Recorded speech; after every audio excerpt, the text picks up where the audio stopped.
సమస్త మహిమ ఘనత ప్రభావం లేసేకి చెల్లునుగాక. మన ప్రభువును రక్షకుడైన యేసుక్రీస్తు నామములో మీ అందరికీ నా ప్రత్యేకమైన వందనాలు. దేవుడు మన కుటుంబాలని దీవించి ఆశీర్వదించునుగాక.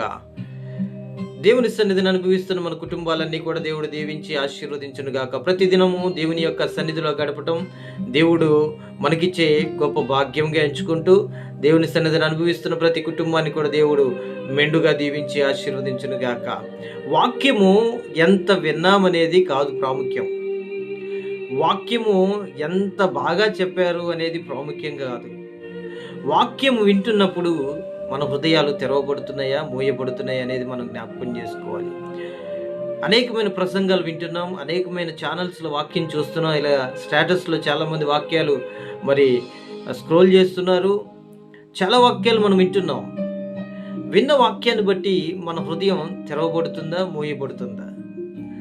అపోస్తలుడైన పౌలు ఒక చౌరస్తాలో వాక్యం చెప్తుంటే మరి ఊదా రంగు పొడి అమ్ముకుంటున్న ఒక చిన్న బిడ్డ మరి పౌలు చెప్తున్న మాటలకు ఆమె ఆ మాటలు యందు లక్ష్యముంచి తమ హృదయాలు తెరవబడినట్లు పౌలు మాట్లాడుతున్న మాటలకు లూదియా అనే ఆ చిన్న బిడ్డ యొక్క హృదయం తెరవబడింది.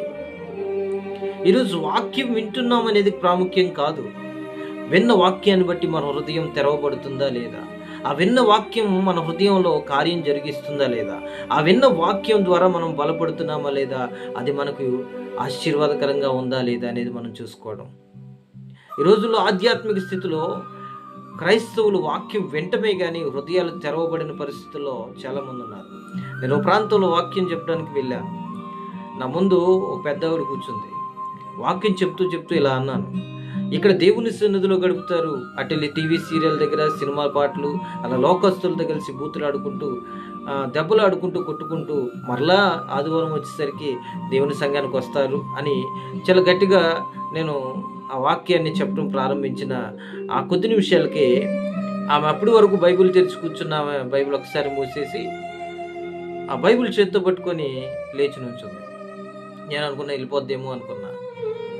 అటు ఇటు చూసింది, మళ్ళీ కూర్చుంది. అలా కూర్చొని మళ్ళా కొంతసేపటికి అటు ఇటు చూసింది, మళ్ళీ లేచి నుంచుంది. వెళ్ళిపోవడానికి 2 సార్లు ప్రయత్నం చేసింది, కానీ 3వసారి ఆ లాస్ట్ చివరి మాటలు మాట్లాడి వాక్యాన్ని ఎప్పుడైతే ముగించి ప్రార్థించడం మొదలుపెట్టానో, ఈరోజు హృదయాలు తెరవబడాలి.